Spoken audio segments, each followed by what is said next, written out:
Welcome back to another episode of Where Blades Walk. Loads to talk about this week, including how great is Hamza Chowdhury, why is people still booing when Tom Cannon comes on, plus where are the Leeds fans now that say Sheffield United get lucky in 1-0 wins, absolutely demolished Coventry City, and we've got Shex and Dan back with us to review it all. And Dan, you've said for weeks you're going to be champions, and it's looking like you're not going to be wrong, mate. How are you? Yeah, I'm good, thanks. I think there's just something else there with that squad this year that tells me we've got us players back fit. There's just a little bit of something else from the coaching staff. And I'll be honest, when we played Leeds, I know Shaq's got quite a lot of stick for it, and he was bang right. Ilon Meliers, he's took Mark Crossley's new nickname as Jigsaw because it's incredible how bad he is, and that defence in front of him must be quite upset to play behind him to play in front of him, to be honest. But for me, I think there's a confidence going through our squad at the minute, and when you looked at it, the last 8 fixtures with Coventry and Burnley, they were on paper you'd say they were the toughest ones, but we rolled over Coventry on Friday night, and I just don't see. Even when Leeds played us, I thought their main players were the 2 wing backs. I think it's been them 2 for most of the season, to be honest. I mean, don't get me wrong, they've got great players, we know that, but I don't think they've got that character that we've got. And Burnley, the clean sheets we've made, it really does help you. Leeds have got to try and score 3 and 4 every week to try and win, and it's going to catch you out eventually. Lots to come up this week. Do drop us a subscribe and like if you haven't yet done so. We're trying to get to 500 subscribers before the end of the season. That'd be absolutely amazing. We've got some great tweets coming up as well from that Coventry game, and we're looking at the Fair Play League as well. Where do the Blades sit in terms of disciplinary issues? We'll show you that in a second. But Shax, I mean, they keep saying it, don't they? You find out a way to win. Was that the most impressive performance as a whole 90 minutes that you've had at Bramall Lane this season? Yeah, we're up there with that or Middlesbrough at home. Another side, but we're in playoffs. But I think Friday probably just edged it. They just had no answers whatsoever. I was looking. I think when we scored second, about half an hour in, and I just looked to my right and I saw Lampard, and he just looked like he wanted to be anywhere else in the world other than stood there watching his team just get absolutely trounced. We're just going for him at will, which is not a style what you tend to associate us with. I think we're more a grind your heart result type of team. So we're happy to beat you 1-0. We're happy to let you have 75% possession, 8 million on your XG or whatever it is, and we're on 0.001 and we win 1-0. But we've proved on Friday that there's another way that we can play, and we'll just demolish you. And I said it before, I'll say it again.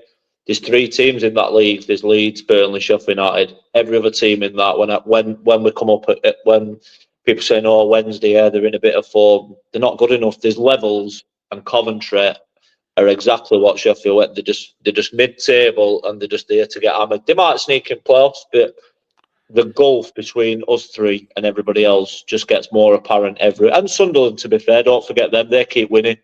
But I think it's Sheffield United, Leeds, Burnley. They're in a league of their own, as the saying goes. Then you've got Sunderland just clinging on for dear life, and then anybody else, they'll spring up some results. Of course, they will. Leeds are finding that out at the minute, but there's a reason that we're 30 odd points in front of teams like Sheffield Wednesday, teams like Preston, teams like that. That people say, "Oh yeah, they're a decent side." Them, "Oh yeah, they might get the 30 points behind." 30 points. That, you know what I mean? You're there for a reason at this stage.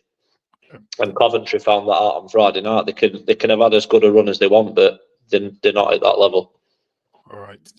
Let's get some tweets from the game. Now, first of all, one directly to you watching. There's one here from Anthem Rutzi who says, "Has a better free kick ever been taken at Bramall Lane? I can't remember anything better in the 55 years I've been going, but my memory isn't perfect." So, in the comments below, has there been a better free kick scored at Bramall Lane than the one we saw from Hamer on Friday night? Any of you just racking your brain very quickly? Think of one off the top of your head.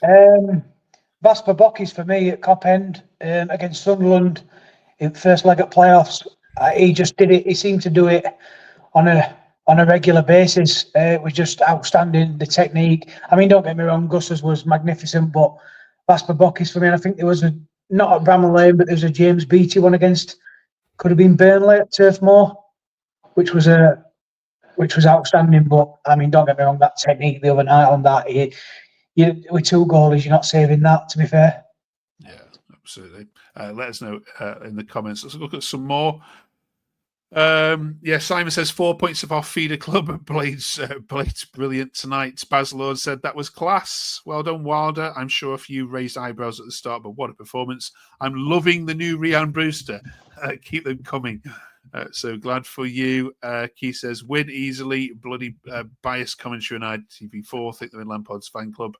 And Neil says that has to be the best we've played all season, and we've laid down a real marker for promotion.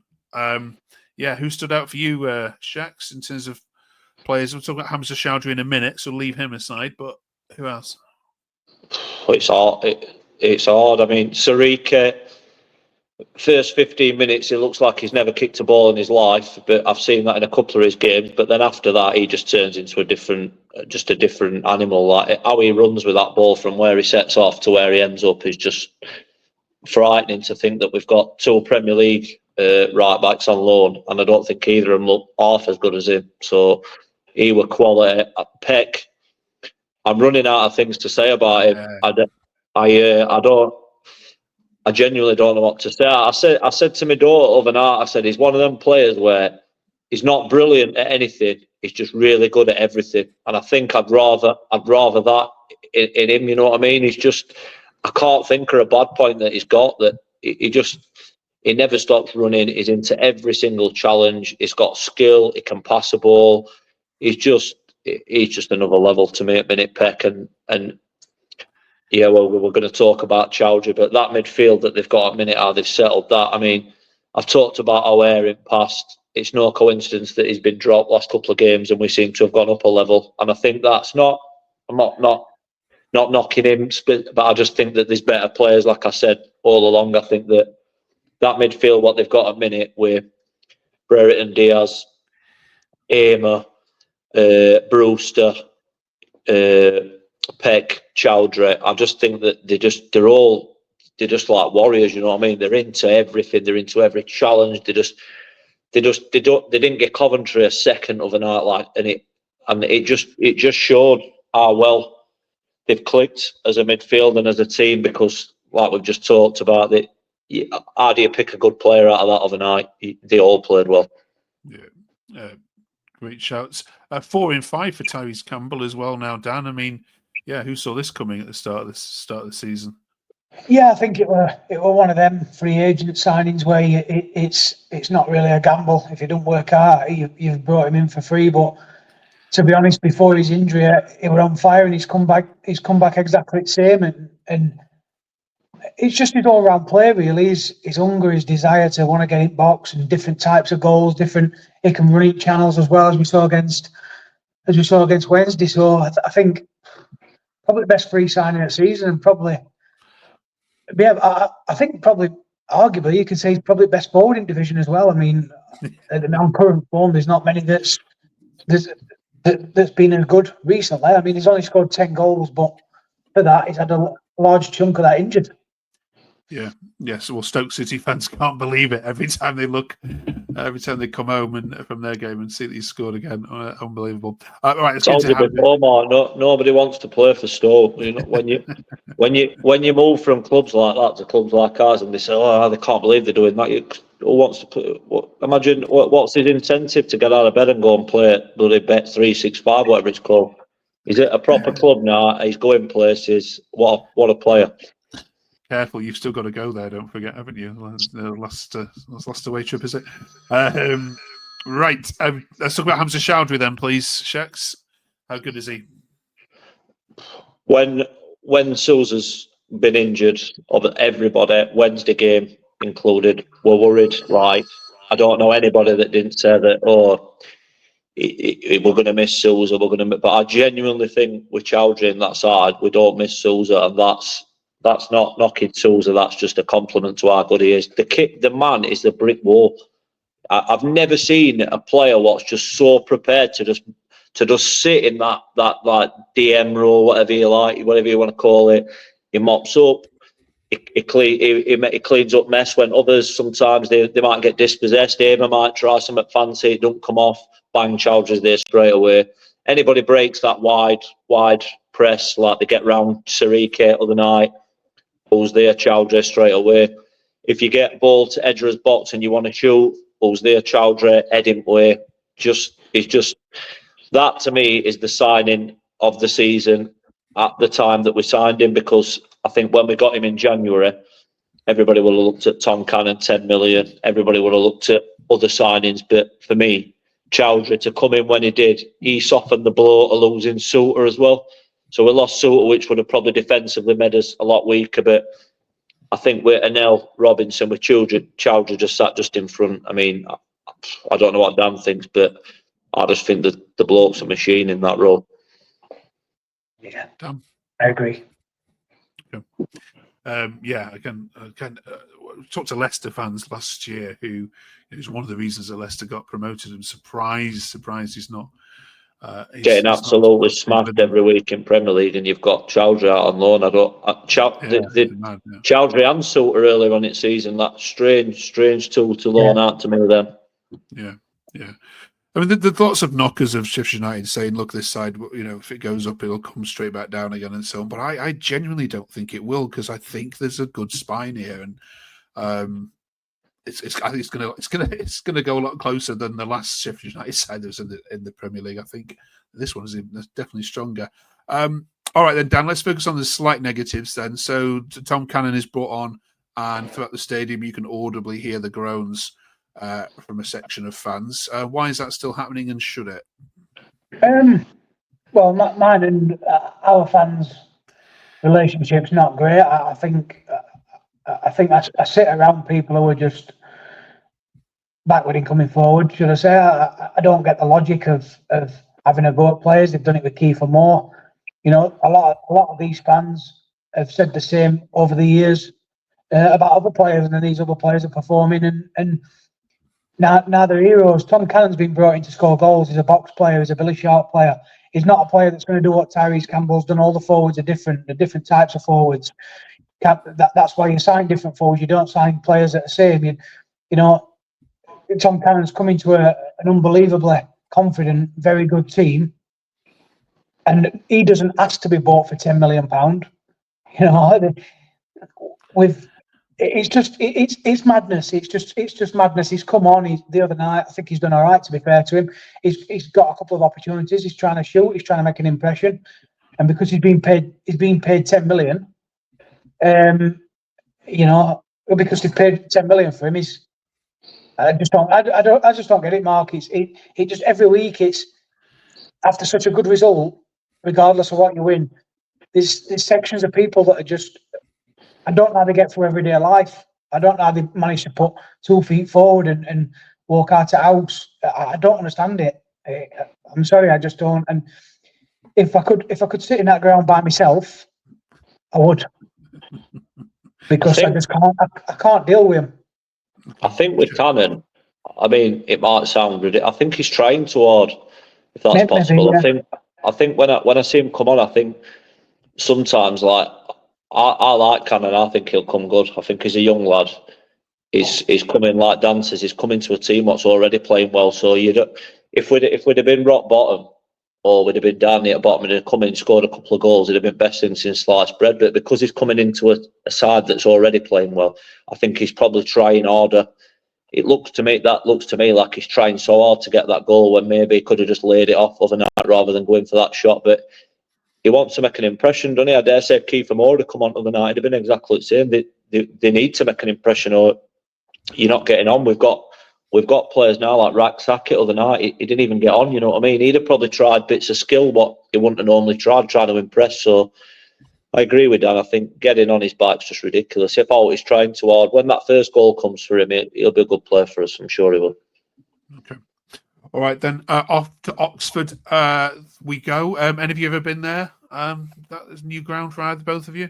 No, I went to Manor Ground, but I am going this weekend. I'm taking my lad with me, so that should be all right. Yeah, I mean, it's in terms of the coupons, it's definitely an away win. This one, isn't it? Well, we've seen them before where they're definitely away wins, but on all known form, logic, league positions, everything, we should win. But like I said, with United, you never know. Especially there is going to be a mishap. I've said that there's going to be one. You can't. Oh, we've all got 7 games left. I'll put my hat on that. No one's taking more than 18 points. No one, and I'd be surprised if anybody takes 15 points. That's how tight and how horrible it's going to be. Well, us and Burnley can't because we've got each other to play. But Leeds are just doing a Leeds. If we can win us 3 home games, that takes you to 92 points. That's got to be enough for a top 2, really. But as Shex said earlier on, the 3 teams that's up there have done so well already. It could be more than 92, and you could miss out. So it's just one of them. If there were ever a case for just having one season where we just skip playoffs, this is the season, in it. None of us 3 deserve. If it's us, I'll say I'm going to be absolutely gutted, and part of me will be gutted for Leeds and Burnley as well. Not that I'm bothered about their feelings, but to achieve to get that point total and have to play like a Coventry or a West Brom's just absolutely. Said it before, horrible. Well, when we go to Turf Moor and win at Burnley, that's the day we'll be crowned champions. All right. Hopefully, yeah. Okay. Right, yeah. I think our Burnley fans even said last week it's going to be a sickener for whoever ends up in that third spot and having to play West Brom or could be Coventry again, couldn't it? Right, let's switch gears. Then we're talking about Fair Play League this week because there's been some suggestions that the top 3 haven't been playing exactly fair. Let's have a look at it.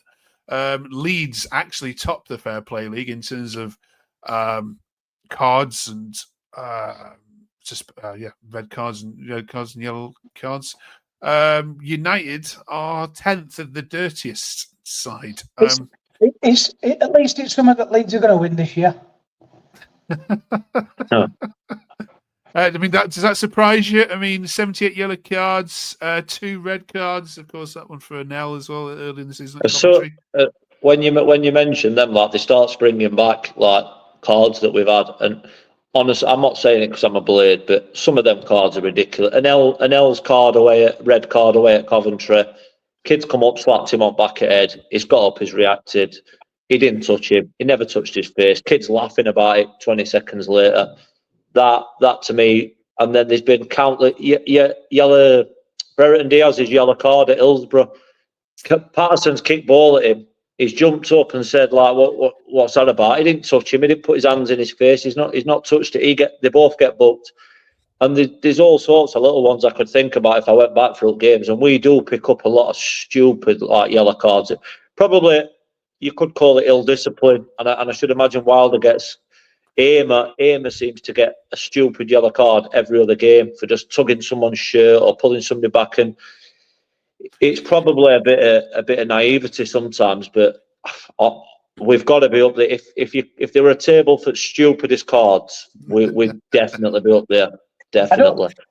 I don't think you get any success with being soft either, though. I think you have to be physical. You have to be aggressive. You have to do them little things, game management. I mean, like you were saying, Shex, there about Aimer, a couple of them, 2 or 3 of them, when he's pulled somebody down at the middle of the pitch, could have led to a goal. And I think sometimes, I don't know, I don't look too much into it. I mean, the one at Coventry, you are right.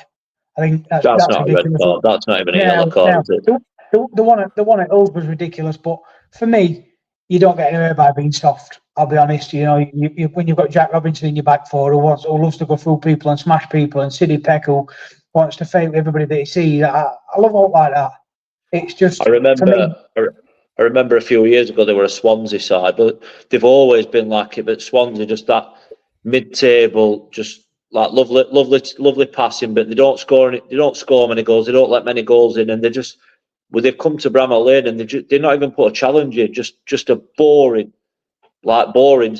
They've got to be high up on that fair play league. Got to be. I mean, they consistently as well, because they just don't do all. They just turn up. They have like a little bit of a kickabout, and then they just go home. They're not bothered whether they win or lose. And I'd hate to be top at fair play league and be like a Swansea, if that makes sense, or a Watford. There, another one, Watford, just pointless.